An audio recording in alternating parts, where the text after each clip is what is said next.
Chapter 31, Episode 8, Part 2. Now that I want to say was out there, I couldn't help but feel like I was the subject of a couple of stares in the room. It didn't really help that the stares were from my parents on the heels of what I'd asked them. The conversation with the book must have gone to me more than I thought it did, because I originally wanted to think about things a little more before I possibly confronted them about this. Then again, according to my best friend, I'm not exactly on courage for a thought. Again, another word I never thought I'd use. To my surprise, neither Mom or Dad looked mad at me. Surprise seemed like it was a stronger reaction with him than anything. I gave them both the best look that I could. I wanted to look like I was serious, but not mad at them for anything. After all, how could I know that they were lying to me about anything? We were all silent for a few moments, nobody really moving or talking. The silence was painful to listen to. It wasn't one of those awkward silences that happens when nobody really knows what to say next, so nobody says anything to try and figure out that next sentence. This silence was one where nobody was really thinking. At least I wasn't thinking. Eventually, Dad was the first person to say or do anything. I always say two simple words. Sit down. Even if they made it so I couldn't quite trust them, they were still my parents. There was still that bond between us that pressured me to obey them. I started toward the couch that sat in the center of our living room, but my first step was tougher than it should have been. My left leg felt heavier than normal, which was exactly what I needed in this situation. The slight bit of extra effort to walk didn't go unnoticed. Are you okay? Mom asked, looking a little worried. I'm fine, I answered as I made it to the couch and sat down in the middle. I flexed the toes on the leg a couple of times, making sure I could still feel them. I could, but it took some effort to get comfortable about it. Mom and Dad sat down at my sides, showing the same concerned look on their faces. Whether it was from me questioning them the way I was, or over the condition of my legs beyond me, but not my problem. My problem was that I needed to know what the truth was before I did anything else that would require pressing buttons on my watch. Mom sighed and dropped her hand to my hand. She clearly wasn't happy with where the decision was about to go. I couldn't blame her. I wouldn't have been happy if I were in her situation either. It wasn't bad enough that I was calling her out, so to speak. Now she had to wonder if I needed a replacement leg. The three of us sat in silence for a few minutes, nobody really doing anything beyond breathing. It was Mom that spoke first. We don't have a choice, she said. She then picked her head up and looked at Dad. You're going to have to call her. It took Dad a second to figure out what she was talking about. Once he did, though, he gave her the most honest reaction I'd ever seen from him. His face fell so quickly I almost jumped out to try to catch it. Not that my leg would have let me. Oh, heck no. Mom sighed. That was happening a lot tonight. I don't like it either, but we need someone here who can verify what we're about to tell her. But her? Seriously? Dad brought his hands up to his sides, probably finding the urge to flail them around. What did I do to deserve something like that? Did I forget something important to you or something? Like a date? Or an event? Mom's eyebrows slowly started to form a scowl. Sometimes I wonder if marrying you was worth the headache. Dad didn't respond, other than the heaviest sigh I've ever heard, but he got up and walked out the room. I assumed he was to call whoever was Mom trying to call. That didn't matter to me at that point, though. What mattered was that at some point I needed to get an answer to my question. Is there anything you want to tell me now? I asked in a particular rush of boldness. I got a cold look from her as I started a response. Firstly, check your attitude, young lady. Secondly, yes. I suppose that I could give you a little information while we wait. I raised an eyebrow at that. Information? I asked. Information like that? To be honest, Mom said, shifting a bit, our original plan was never to get you involved. Wait, what do you mean you didn't want me involved? Exactly what I said. Your father and I never intended you to find out about the armor. Nor were you meant to do it in the first place. I immediately regretted asking the question in the first place. All that did was put more questions into my head. Who was the armor supposed to be for? Why did they have the armor in the first place? Dad came back in the room at that point. He didn't look any happier coming back than he did when he left. If anything, he seemed more upset. Not in an angry way, though, but more of a depressed mood. If this was my dad, and it was supposed to be Zero, then this was a side of him that I never expected to see. Maybe it was a side of him he didn't get a lot of people to see. I got a hold of her, he said. If there are any other ways of saying that he wasn't happy, I can't think of them. Mom nodded.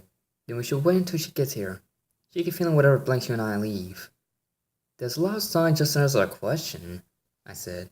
Both Mom and Dad glared at me that time, making me shrink a bit. Both the angry stares told me that I should have kept that as a thought.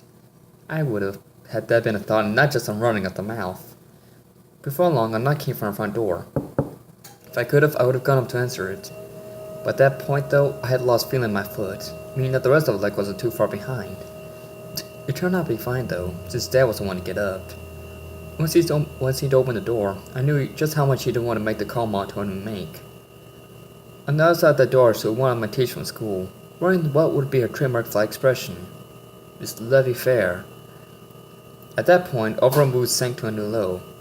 I couldn't believe that the person Mom expected to help them improve things was the one teacher in my life who nearly ruined it. Thanks to her, I had developed a fear of rock climbing that had nothing to do with the actual act of scaling obscenely large boulders. How was she supposed to help Mom and Dad try to prove anything anyway? As far as I knew, this was the first time that they had even met. Then again, they did have their phone number for whatever reason. I guess having them the benefit of doubt when it came to here wouldn't be a bad idea. I still had no idea what she could do or say that would make me believe anything going on.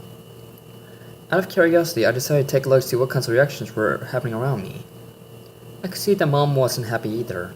She looked like she was regretting the decision she wasn't really that much of a surprise. Since Mom wasn't too thrilled about the idea of calling Miss Fair to come to our house in the first place. Even though I couldn't see his face, I was pretty sure Dad was just about to hit rock bottom.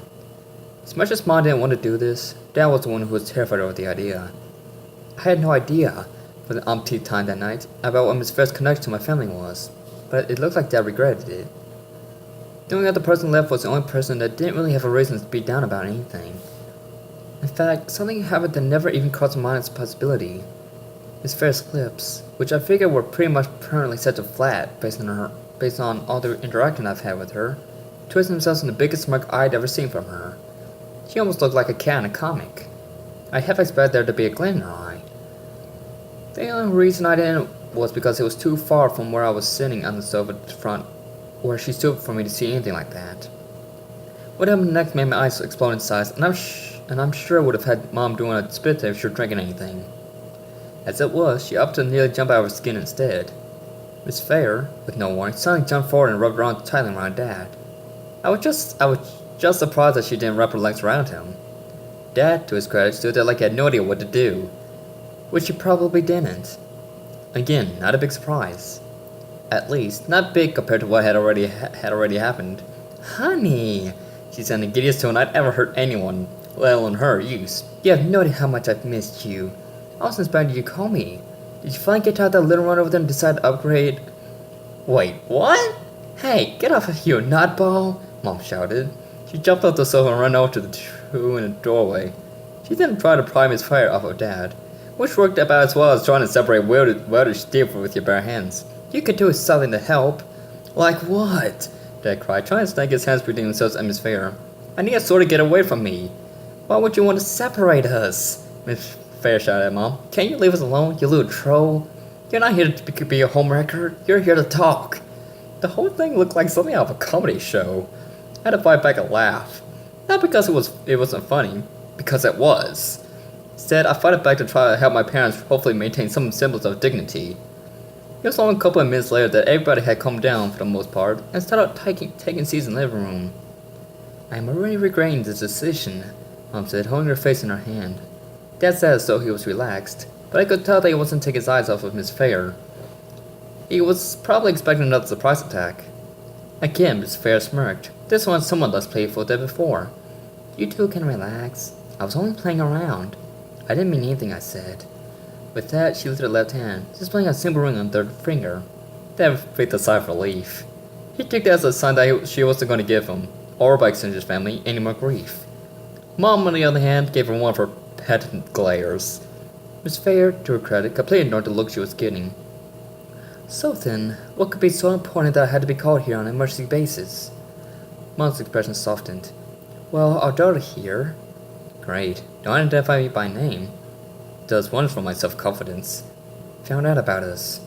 Miss Fair looked confused. Found out what exactly? Mom's look sharpened a bit.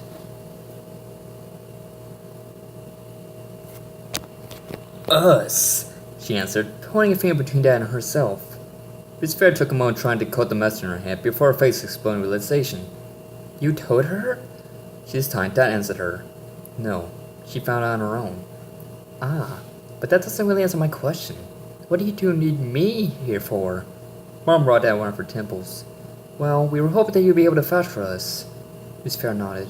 It didn't take a genius to figure out what voucher for them meant. She then turned to me. What, you don't believe them? I shook my head. It's not that. It's that it's very hard to believe it. Oh, so you don't trust them? Before I could respond, she stood up. Miss Fair had a fresh smirk on her face. This one wasn't like the one she had before she literally jumped on Dad. This smirk felt she knew something I didn't. It made sense, since she was calling for that exact reason.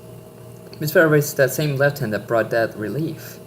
There wasn't anything of interest I could see on her wrist, but that didn't stop her from tapping at it with her other hand a couple of times. What was odd about it was that there was a quiet beeping to go with each tap. And once she was done, she brought her hands down to her sides, her smirk not budging one bit. But everything that happened after we got home from my trip to the hospital, all of it was trumped by something that I would have never seen coming if I was warned about it days beforehand. The room was sunbathed in a bright glow that came from where Miss Fair was standing.